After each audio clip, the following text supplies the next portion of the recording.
Princess Sophia cake, এই ডিজাইনের cake আমি এ পর্যন্ত অনেকবার করেছি, বাট প্রতিটা ডিজাইনই কিছু না কিছু ডিফারেন্স ছিল।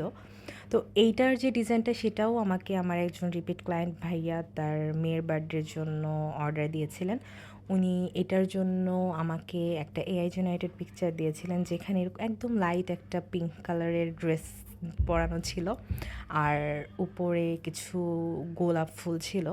তো অনেক সময় দেখা যায় অনেক ডিজাইন উপর জায়গাটা ফাঁকা থাকে, অনেকে চায় ফুল দিতে, অনেকে চায় নর্মাল সুগার বলস ইউজ করতে।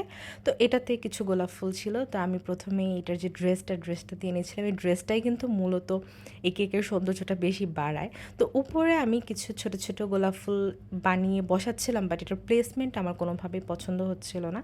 পরে আমি সবগুলো গোলাপ ফুল তুলে আমি নজেল দিয়ে যে গোলাপটা বানায়, নজেল দিয়ে আমি গোলাপ বানিয়ে দিয়েছি। এটা আমার কাছে দেখতে একটু এই বেশি কেকের সুন্দর ফ্লেভারটাও লাগছিল কিন্তু অনেক ইন্টারেস্টিং ছিল। এটা ভ্যানিলা ফ্লেভারের সাথে ব্লুবেরি ফিলিং ইউজ করা হয়েছিল। এটা ভাইয়া রেকমেন্ড করেছিল আমাকে যে এরকম একটা ফ্লেভার আমি যাতে করে দিই, আমি সেভাবেই করে দিয়েছি। আপনারা চাইলেও কিন্তু আপনাদের নিজেদের মতো কাস্টমাইজড যে ফ্লেভারগুলো সেগুলো আমাদের কাছে অর্ডার করতে পারেন। আমরা আপনার চাহিদা অনুযায়ী অবশ্যই সেভাবে করে দিতে পারবো। আমরা ডিজাইন, ফ্লেভার সবই কাস্টমাইজ করি। আর এই হচ্ছে আমার কেকটার ফাইনাল লুক। কার কাছে কেমন লাগলো অবশ্যই জানাবেন।